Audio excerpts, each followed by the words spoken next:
महात्माओं, भगवान महावीर स्वामी के निर्वाण गमन के पश्चात ही निर्वाण लाडू चढ़ा करके निर्वाण महामहोत्सव मना करके और सायंकाल में श्री गौतम स्वामी की पूजा करते हैं। लोक व्यवहार में लक्ष्मी गणेश की पूजा की प्रसिद्धि है। गणेश का अर्थ यही है। जैन परंपरा के अनुसार आचार्य श्री वीर शाह जी महाराज हमेशा कहा करते थे, गणेश यानी गण, 12 गण के ईश गणेश, गणधर, गणाधीश, गणपति, ये सब उन्हीं के पर्यायवाची नाम हैं। गौतम स्वामी ने जो भगवान महावीर के प्रथम गणधर रहे हैं, उन्होंने सायंकाल में उसी दिन केवल ज्ञान प्राप्त किया। इसी उपलक्ष्य में गणेश यानी गौतम स्वामी की पूजा, गणधर देव की पूजा और केवल ज्ञान महालक्ष्मी की पूजा। मेरी भावना और प्रेरणा के अनुसार श्री रविंद्र कीर्ति जी ने अनेकों वर्ष पूर्व श्री गौतम स्वामी की जो आदि पुराण के आधार से जिनकी मुद्रा है प्रवचन की, आदि पुराण में लिखा है प्रवचन की मुद्रा, ऐसी प्रवचन की मुद्रा करते हुए जिन गौतम स्वामी की, गणधर देव की हजारों प्रतिमाएं बनवाई हैं और लोग अपने घरों घरों में प्रतिष्ठानों में ले गए विराजमान किए हैं। कोई मंदिर में विराजमान करते हैं, कोई अपने प्रतिष्ठान में, दुकान में, मकान में आदि विराजमान करते हैं गौतम स्वामी की प्रतिमा, गणधर देव की प्रतिमा और उनकी पूजा करते हैं। गौतम स्वामी की पूजा मैंने अनेकों वर्ष पूर्व, लगभग 40 वर्ष पूर्व बनाई थी, बराबर प्रसिद्धि को प्राप्त है। और केवल ज्ञान महालक्ष्मी की पूजा, उनको जो केवल ज्ञान प्राप्त हुआ तो संवत्सरण विभूति लक्ष्मी, केवल ज्ञान लक्ष्मी की पूजा, ये सार्थक नाम से प्रसिद्धि को प्राप्त है।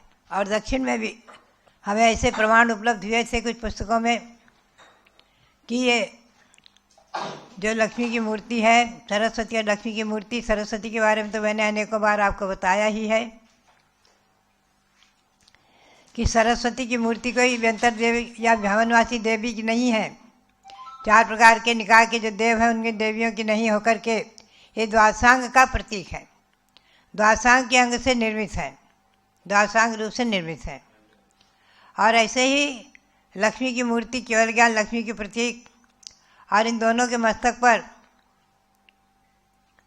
अरहंत भगवान की प्रतिमाएं विराजमान हैं। ये जैन सरस्वती और जैन लक्ष्मी के प्रतीक में है। हमेशा आप जैन लक्ष्मी और जैन सरस्वती की पहचान समझिए। आपको दक्षिण में ही परंपरा के अनुसार खड्गासन आदि मूर्तियाँ ऐसी कहीं कहीं मिली हैं प्राचीन, कि जिनके मस्तक पर भगवान है, इसी लक्ष्मी की, सरस्वती की मूर्ति प्राप्त हुई। हमेशा आप ध्यान में रखें, द्वादशांग के प्रतीक के स्वरूप सरस्वती की मूर्ति और केवल ज्ञान लक्ष्मी के प्रतीक लक्ष्मी की मूर्ति, और जिनके मस्तक पर भगवान अरहंत देव की प्रतिमाएं हैं वो जैन सरस्वती और लक्ष्मी। और भी अनेकों प्रमाण हमें उपलब्ध हुए, प्राप्त हुए हैं कि भगवान के संवत्सरण में जब भगवान श्री विहार करते हैं तो लक्ष्मी और सरस्वती ऐसे ही रूप में आगे आगे चलती हैं, आजू बाजू चलती हैं। लक्ष्मी के हाथ में कमल रहता है, सरस्वती के हाथ में वीणा, पुस्तक आदि। ऐसी ही सरस्वती और लक्ष्मी की प्रतिमाएं आप अपने घरों में विराजमान करें, ऐसे पवित्र स्थान पे जहाँ पर अशुद्धि अवस्था में कोई नहीं जाए, और अपने दुकान में, प्रतिष्ठानों में विराजमान करें, फैक्ट्री आदिकों में, कहीं भी विराजमान कर सकते हैं। प्रतिदिन कोई उनका अभिषेक हो जरूरी नहीं है। अगर प्रतिदिन भी अभिषेक करते हैं तो बहुत अच्छी बात है। इनकी पूजा भी पूजांजलि में छपी हुई है। द्वादशांग के प्रतीक स्वरूप लक्ष्मी सरस्वती और केवल ज्ञान के प्रतीक स्वरूप लक्ष्मी। भव्यात्माओं, ये इसके अतिरिक्त जैन मंदिरों में शासन देव देवी की जो मूर्तियाँ रहती हैं, भगवान के आजू बाजू में प्रतिमाओं में कहीं कहीं उत्कीर्ण रहती हैं। प्राचीन प्रतिमाओं में आपको बहुत जगह मिलेंगी। चतुर्थकालीन प्रतिमाओं में, प्राचीन प्रतिमाओं में, एलोरा आदि की गुफाओं में, खंडगिरी उदयगिरी की गुफाओं आदि में ऐसी मूर्तियाँ भगवंतों की प्रतिमाएं हैं जिनके आजू बाजू में शासन देव देवी उत्कीर्ण है। बड़वानी के भगवान ऋषभदेव जो 52 गया के नाम से प्रसिद्धि को प्राप्त 80 फुट उत्तुंग है, उनके भी आजू बाजू में गोमुख चक्रेश्वर यक्षी उत्कीर्ण है। ये परंपरा कोई हमारी और आपकी नहीं है, हमेशा से चली आई है। पद्म पुराण में, जैन रामायण में भी एक जगह ऐसे प्रमाण मिले हैं कि लवण समुद्र में अनेकों द्वीप हैं, बहुत सारे टापू हैं, बहुत सारे द्वीप हैं लवण समुद्र में, जहाँ पर विद्याधर लोग रहते हैं और उनके वहाँ हजारों हजारों जिन मंदिर हैं और शासन देव देवी से अधिष्ठित मंदिर ऐसा माना गया है। शासन देव देवी से अधिष्ठित शब्द आया हुआ है।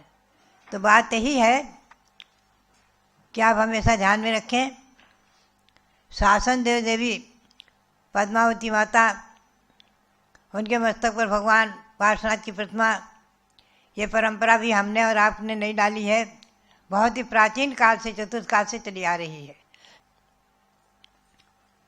पद्मावती के फणा पर श्लोक लिखे हुए पात्र केसरी आचार्य को मिले थे। पात्र केसरी को बहुत ही प्रसिद्धि है कथा की, हजारों हजारों वर्ष पूर्व से अधिक से पुरानी कथा प्राचीन कथाओं ग्रंथों में मिलता है। आयु क्षेत्र में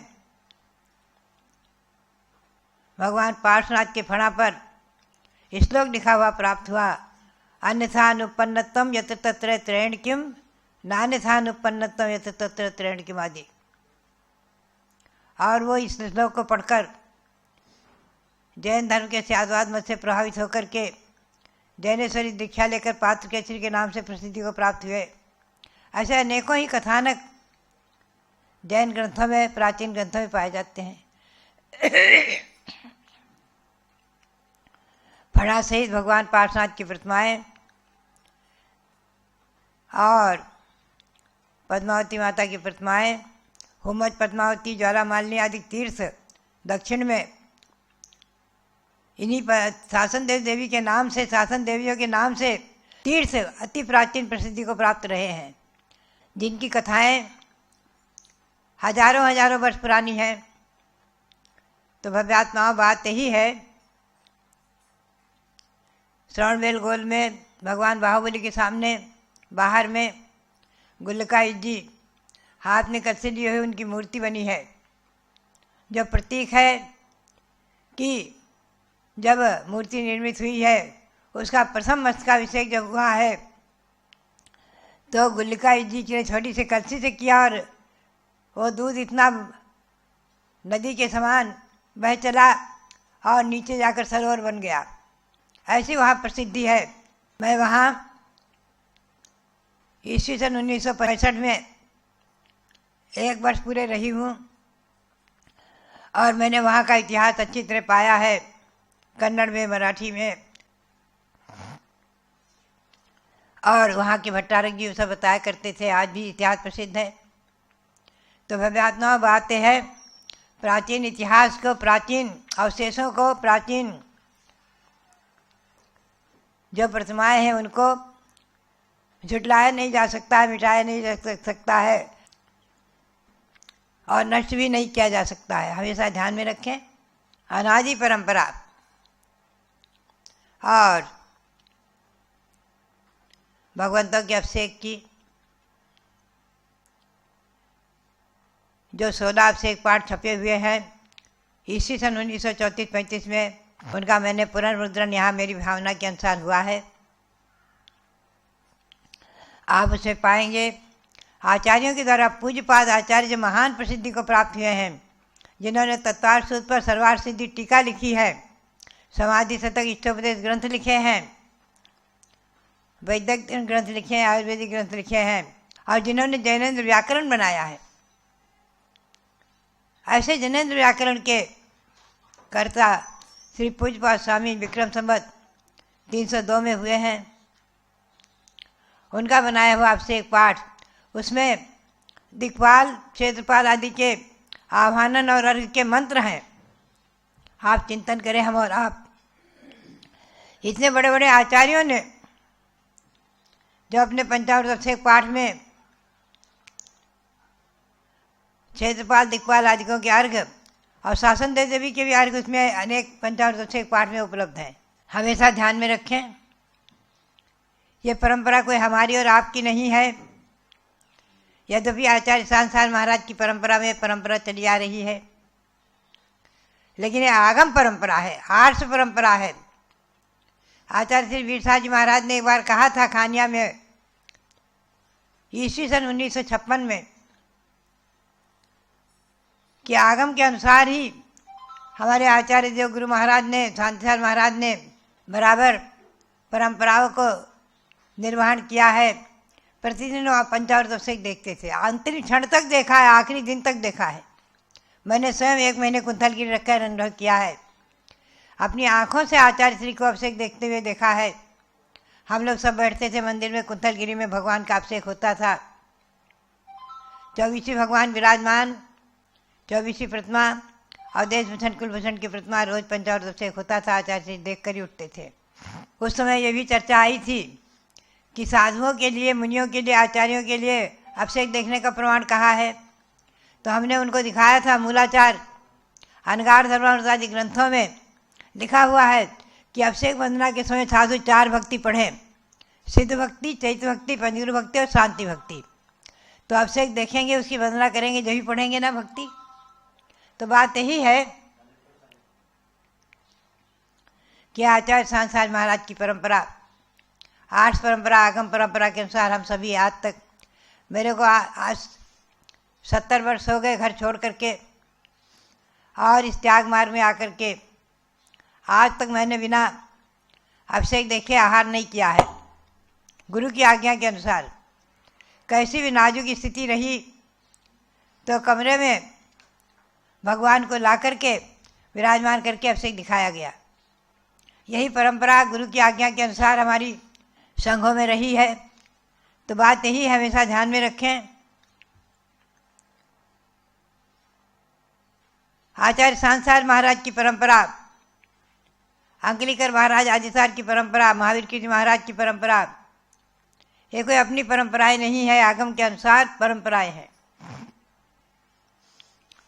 वर्तमान में भले ही हम 13 और 20 के समाज में, जैन समाज में पाते हैं 13 पंथ और 20 पंथ, लेकिन ध्यान रखो, मैंने अपनी गुरु परंपरा के अनुसार, आचार्य श्री की आज्ञा के अनुसार कहीं भी इसमें भेदभाव नहीं किया। दिल्ली में हमारे 11 चतुर्मास में, उसमें 10 चतुर्मास में हमेशा 13 पंथी के बीच में रहे, उनके मंदिरों में रहे, उनके स्थानों पर रहे। आचार्य श्री की आज्ञा के अनुसार संघ के ब्रह्मचारी ब्रह्मचारिणी अपने संघ में प्रतिमा जी रखती, उनका अभिषेक दिखाती रहती, करती रहती हैं। और दिल्ली में सर्वत्र अभिषेक हर मंदिरों में होते रहे, करते रहे, और वहाँ के मंदिरों में 13 पंथ रहा है। हम लोगों ने कभी नहीं कहा कि यहाँ 20 पंथ करो। सामंजस्य और एकता को लेकर हम और हमारे गुरु महाराज हमेशा चले हैं। 13 पंथी मंदिरों में चतुर्मास किया है, 13 पंथी प्रतिष्ठानों में चतुर्मास किया है। ब्यावर में, अजमेर में, सरसेठ भागचंद जी के नसिया में रहे आचार्य श्री शिवसार जी महाराज, आचार्य श्री धर्मसार जी महाराज। मेरी जन्मदात्री माँ रत्नमती जी की दीक्षा अजमेर में 1971 में आचार्य श्री धर्मसार जी के कर कमलों से अजमेर में हुई है। हम लोग सभी 13 पंथी मंदिरों में रहे हैं, चतुर्मास किया है, कहीं वहाँ 20 पंथ करने का आग्रह नहीं किया। अपने संघ की प्रतिमाओं पर अपने ब्रह्मचारी ब्रह्मचारिणी अभिषेक करते रहे हैं। 20 पंथी मंदिर जहाँ है वहाँ अभिषेक होता रहा है, और 13 पंथी में 13 पंथी परंपरा रही है। आज हमारी जैन दिगंबर जैन समाज बहुत अल्पसंख्यक में है। हमें और आपको एकता के सूत्र में बंध करके और सामंजस्य बिठार कर चलना है। पंथ भेद और संत भेद को भुला कर रहना है। पंथ भेद और संत भेद में हमें समाज को बांटना नहीं चाहिए। हमें समाज को एक साथ लेकर के और जहाँ जैसी परंपरा है उसी के अनुसार चलते हुए और देखते हुए, सामंजस्य बिठाते हुए और अपनी परंपरा को न छोड़ते हुए, अपने गुरु की आज्ञा के अनुसार अपनी प्रवृत्ति में परिवर्तन न लाते हुए भी, चाहे मेरा कलकत्ते चतुर्मास हुआ सन 1963 में, चाहे दिल्ली में हुए चातुर्मास, चाहे जहाँ भी रहे, ब्यावर में, अजमेर आदिकों में, राजस्थान में, उत्तर प्रदेश में, चाहे जहाँ यहाँ खतौली में, सरधना में, कहीं भी हम लोग रहे हैं। बात यही है कि समाज को लेकर के और समाज में एकता और संगठन को बनाए रख कर के जो साधु अपनी परंपरा को भी नहीं छोड़ते हैं, अपनी गुरु आज्ञा के अनुसार प्रवृत्ति करते हुए भी समाज में विघटन नहीं करते हैं, संगठन बनाए रखते हैं, मैं समझती हूँ कि यही गुरु की आज्ञा और स्वस्थ परंपरा है। आज संगठन की आवश्यकता है, एकता की आवश्यकता है। हमारे अभी रविंद्र कीर्ति जी ने एकता सम्मेलन रखा, जैन समाज का एकता सम्मेलन बहुत ही सफल रहा।